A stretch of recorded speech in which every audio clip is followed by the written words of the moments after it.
उसने कहा जी 25 लाख रुपए चाहिए एक प्रोजेक्ट के लिए। जियो से बात चल रही है, अब्दुल्ला कादवानी से। मैं उस प्रोजेक्ट में खुद कास्ट होंगी, साथ आपको करवाऊंगी और उसमें से जो रिमेनिंग अमाउंट बचेगी वो जब प्रोडक्शन से चेक आएगा आपको दे दूंगी। वो मेरे बाप के इलाज के लिए है, मैं अफोर्ड नहीं कर सकता।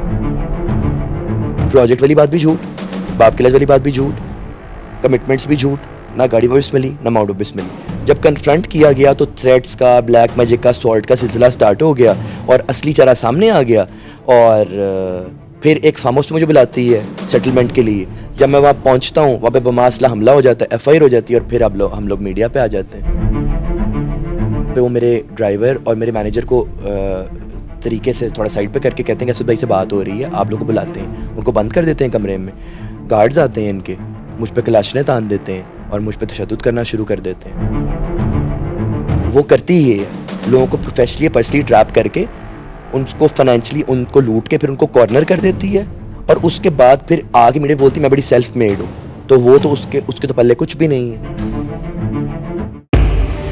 पाकिस्तान से लेके मलेशिया, एशिया, अमेरिका, अफ्रीका, म्यूजिफाई अब चले दुनिया के साथ। अस्सलामुअलैकुम नाजरीन, आपकी मेज़बान तैयबा वाना आपकी खिदमत में हाजिर है और आप देख रहे हैं न्यूज़ीफाई। नाजरीन, आज हमारे साथ असवद हारून साहब मौजूद हैं। अभी आपने पिछले दिनों सोशल मीडिया पे देखा होगा, हनी ट्रैप के केसेस बहुत ज़्यादा सोशल मीडिया पर आते हैं। हनी ट्रैप जो हैं वो लड़के बहुत ज़्यादा हो रहे हैं आजकल। क्यों? क्योंकि लड़कों को लड़कियाँ पसंद आ जाती हैं, लड़के उनसे बातचीत करने लग जाते हैं और बाद में हनी ट्रैप का शिकार हो जाते हैं। हमारी बहुत बड़ी एक सेलिब्रिटी हैं जिनको अगर हम बात करें, जिनकी जो वो पिछले दिनों वो भी जो है हनी ट्रैप का शिकार हुए थे, खलीलुर रहमान कमर साहब। तो इस वक्त हमारे साथ जो हनी ट्रैप का शिकार हुए और हुए किससे हैं ये भी हम आपको बताते चले। हमारी जो शोबिज़ इंडस्ट्री की एक्ट्रेस हैं नाजिश जहांगीर, उनसे असवद हारून इस वक्त हमारे साथ मौजूद है। हम इनसे बात करते हैं। अस्सलाम वालेकुम सर, कैसे हैं आप? अल्हम्दुलिल्लाह, आप कैसे हैं? अल्हम्दुलिल्लाह। अच्छा सर, सबसे पहले मुझे ये बताइएगा कि आपके ताल्लुकात जो है वो नाजिश जहांगीर के साथ किस तरह के थे? प्रोफेशनल कोलीग्स थे हम लोग, म्यूचुअल अंडरस्टैंडिंग थी। टेलीफिल्म की साथ में एक आध से इश्क LTN पे आई थी, अच्छी टेलीफिल्म थी, मेरा डेब्यू प्रोजेक्ट था। उसके बाद से इस खातून ने मुझे ट्रैप करना शुरू कर दिया, जिसको मैं बड़ा रिस्पेक्टेबल, बड़ा अच्छा समझता था। वो हकीकत में आज एक करप्ट, फ्रॉड और क्रिमिनल माइंडेड खातून निकल आई है। अगले जो अगर हम दोनों एक दूसरे से बात कर रहे हैं तो आपको मेरे बारे में पता होगा और मुझे आपके बारे में पता होगा, हमें कुछ पता होगा तो हम दोनों एक दूसरे के साथ कुछ इंटरेक्शंस रखेंगे या एक दूसरे के साथ बातचीत करेंगे या हम लोग की गपशप होगी। लेकिन आपकी गपशप नाजिश से उस टेलीफिल्म में इतनी ज़्यादा हो गई कि आप हनी ट्रैप हो। नहीं, देखें ना, ज़ाहिर सी बात है कि टेलीफिल्म के बाद मुख्तलिफ मुलाकातें हो रही हैं, of the sets, on the sets, ठीक है ना। मुख्तलिफ मुलाकातें भी हो रही हैं, कितनी मुलाकातें? मतलब ठीक है, डिसेंट मुलाकातें हो गई ना, क्योंकि ज़ाहिर सी बात है उम्रा किया है, साथ में मामला थे, तो उन मंथ्स के अंदर ज़ाहिर सी बात है इंसान की अंडरस्टैंडिंग डेवलप हो जाती। ये तो नहीं पता कल कोई इंसान फ्रॉड करेगा या ट्रैप कर लेगा, तो ये चीज़ है। अच्छा, मुझे ये बताइएगा कि आपके साथ फ्रॉड क्या हुआ है? फ्रॉड ये हो गया कि सबसे पहली चीज़ तो उस खातून ने ना चंक्स में, सेगमेंट्स में मुझे ट्रैप करना स्टार्ट किया। पहले तो जी उसने कहा जी 25 लाख रुपए चाहिए एक प्रोजेक्ट के लिए। जियो से बात चल रही है, अब्दुल्ला कादवानी से। मैं उस प्रोजेक्ट में खुद कास्ट होंगी, साथ आपको करवाऊंगी और उसमें से जो रिमेनिंग अमाउंट बचेगी वो जब प्रोडक्शन से चेक आएगा आपको दे दूंगी। वो मेरे बाप के इलाज के लिए है, मैं अफोर्ड नहीं कर सकता। अच्छा, उसके बाद जी गाड़ी चलाने के लिए 15-20 दिनों के लिए मैं अफोर्ड नहीं कर सकती, फाइनेंस नहीं कर सकती। मैंने लोगों को शो कराया मेरी अपनी है, ठीक है ना। तो प्रोजेक्ट वाली बात भी झूठ, बाप के इलाज वाली बात भी झूठ, कमिटमेंट्स भी झूठ, ना गाड़ी वापस मिली ना अमाउंट वापस मिली। जब कन्फ्रंट किया गया तो थ्रेट्स का, ब्लैक मैजिक का, सॉल्ट का सिलसिला स्टार्ट हो गया और असली चेहरा सामने आ गया। और फिर एक फार्म हाउस मुझे बुलाती है सेटलमेंट के लिए। जब मैं वहाँ पहुँचता हूँ वहाँ पे बमासला हमला हो जाता है, FIR हो जाती है और फिर हम लोग मीडिया पे आ जाते हैं। आप मीडिया पे क्यों आए? इसकी क्या वजह है? आप लोग वैसे टेबल टॉक भी कर सकते थे। जब उसने आपको फार्म हाउस पे बुलाया आपने सामने बैठ के बात करने के लिए, तो आप वहाँ पे बात करते हैं, मीडिया पे क्यों आ गए? फार्म हाउस में मैं पहुंचा, खाने का मेज़ सजा हुआ था, वहाँ पे नाजिश मौजूद थी, नाजिश के साथ उसका दोस्त सिकंदर खान मौजूद था, जो अब इस केस को दबाने के लिए उसको सपोर्ट कर रहा है, मुझे मीडिया से हटाने के लिए, मेरी अफेयर क्लोज करने के लिए। जो कल को आपकी तरह ही मीडिया पे आने वाला है। आए या ना आए मुझे पता नहीं, लेकिन हाल उसका मुझसे भी बहुत बुरा होने वाला है। और वो वहाँ पे मैं पहुँचता हूँ तो वहाँ पे वो मेरे ड्राइवर और मेरे मैनेजर को तरीके से थोड़ा साइड पे करके कहते हैं कि असद भाई से बात हो रही है, आप लोग को बुलाते हैं। उनको बंद कर देते हैं कमरे में, गार्ड्स आते हैं इनके, मुझ पे कलाशनें तान देते हैं और मुझ पर तशद्दुद करना शुरू कर देते हैं, तो मैं क्या स्टेबल टॉक करता? मैं इंजर हो जाता हूँ, FIR हो जाती है, FIR के बाद यरगमाल भी बनाया गया आपको। बिल्कुल यहाँ पे क्लाशनें रखी और मेरे हाथ बांध दिए थे और बड़ा कुछ किया इन्होंने, सवेर तशद्दुद किया था। नाज़िर जहांगीर को दुनिया जानती है, लोग पसंद करते हैं, लोग फैंस हैं, इसके इतने फॉलोवर्स और सब्सक्राइबर्स हैं, लोग तो नहीं यकीन करेंगे इस बात पे?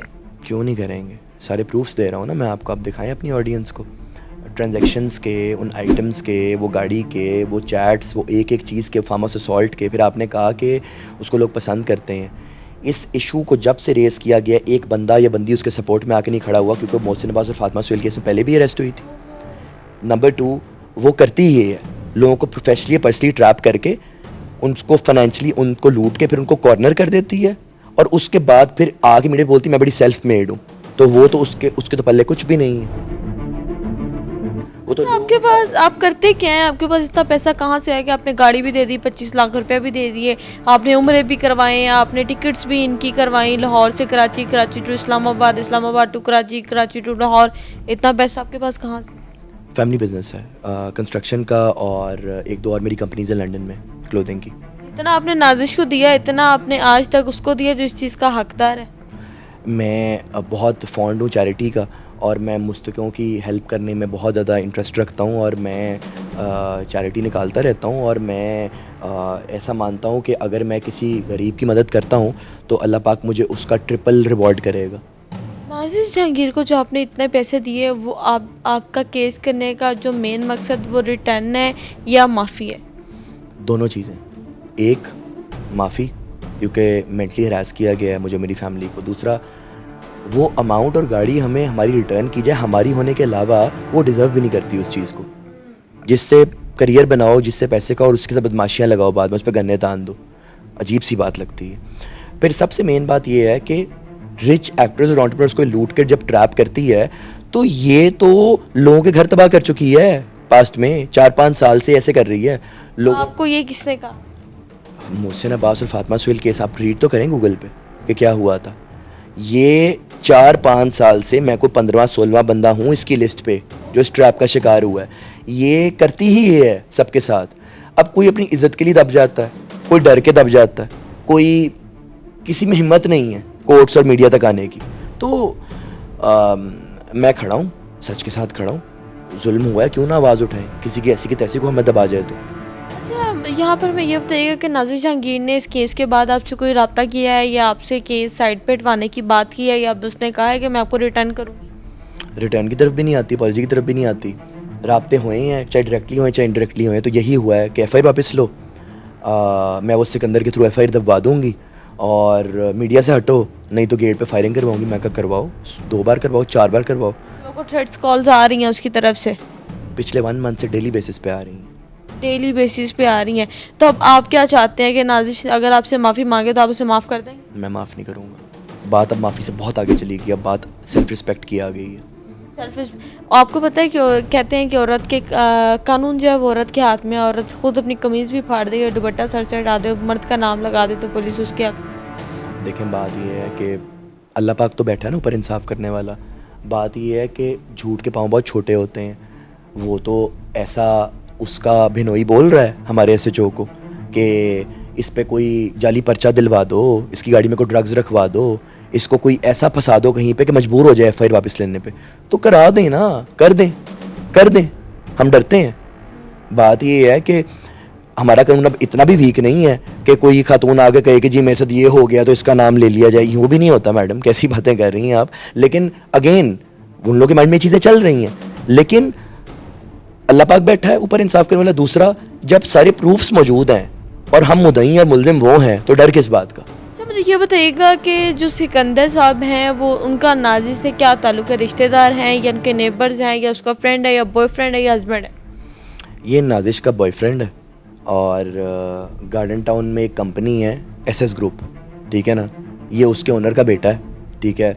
और ये जो सिकंदर खान है, ये बेसिकली इसी का फार्म हाउस था जहाँ पे नादिश ने मुझे बुला के मुझ पे तशद्दुद करवाया। और ये फाइनेंशियली काफ़ी वेल ऑफ है और ये अपनी फैमिली से छुप के उसको सपोर्ट दे रहा है इस केस का। इनका कोई फिज़िकल रिलेशन भी है आपस में दोनों का।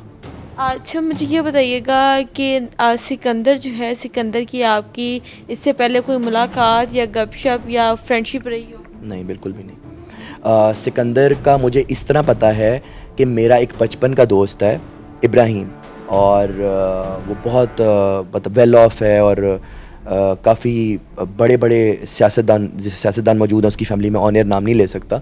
ये उसका कज़न था।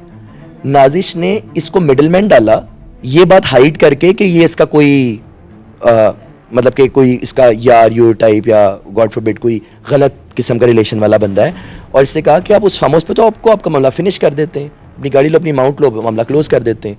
वहाँ पे तो फिर नई बातें सामने आई, तशद्दुद हो जाता है, सिकंदर इसका बंदा निकल आता है, फिर उसको केस दबाने में हेल्प भी देता है, और फिर बहुत कुछ हो रहा है। तो जो व्यूवर्स आपको देख रहे हैं और नाजिश इस टाइम अगर आपको देख रही है, तो क्या मैसेज है आपके पास उनके लिए? मैसेज यही है कि अल्लाह पाक की पकड़ बहुत सख्त है। जितना जुल्म मुझ पे किया है, जितना मुझे मेंटल, फाइनेंशियल और इमोशनल टॉर्चर दिया है, खुदा की कसम माफ़ी नहीं मिलनी। इंशाल्लाह ताला जो है ना, जेल जाओगी तुम। बहुत शुक्रिया आपका कि आपने हमें वक्त दिया। आज इस वक्त हमारे साथ असवद हारून साहब मौजूद थे, जो कि शोबिज़ इंडस्ट्री में उन्होंने नाजिश जहांगीर के साथ काम किया। आतिश-ए-इश्क इनकी मूवी आई, मैंने भी देखी, मुझे भी बहुत अच्छी लगी। उस मूवी के बाद इन लोग का आपस में जो है वो एज आ कुलीग्स, एज आ फ्रेंड्स रिलेशन रहते, जैसे कि हर बंदे के, हम भी इस फील्ड में अगर मुझे इनसे कोई काम पड़ गया है तो मैं इन्हें कह दूँगी जी मुझे आपसे ये काम पड़ गया है तो इस तरह कर दें, और आपको इनको मुझसे पड़ गया तो इस तरह, मेरे कैमरामैन को मुझसे काम पड़ गया। तो हम लोग एक सर्कल है ना, तो जो कहते हैं ना दुनिया गोल है, तो दुनिया गोल है। लेकिन इस तरह किसी के साथ फ्रॉड करना, स्कैम करना और बाद में मुकर जाना, जी अगर आपने रिटर्न नहीं करना, आपके पास पेमेंट नहीं है, मुझे बता सकते हैं कि जी अभी मेरे पास नहीं है, मैं आपको कर दूंगी। ये यरगमाल बनाना, तशद्दुद करना, गन्ने तानना और ये सब मामला, ये मेरा ख्याल है बहुत ज़्यादा अजीब सी बात है। और वो भी एक ऐसी एक्ट्रेस जिसको लोग जानते हैं और मानते हैं, लेकिन वो इस तरह के फ्रॉड करती है, तो फ्रॉडन है। तो अगर वो हकीकत पे, हकाइक पे है, तो प्रेस कॉन्फ्रेंस करे, टेबल टॉक करे, सामने आए, पुलिस के सामने आए, हमारे सामने आए, ताकि हम लोग इस बात को हकीकत समझे कि वाकई ही नाजिश जहांगीर सच्ची और हम झूठे हैं। आज का प्रोग्राम कैसा लगा कमेंट सेक्शन में लाजमी बताइएगा। इसी के साथ अपनी मेज़बान तैयबा अवान को दें इजाज़त। अल्लाह हाफिज़।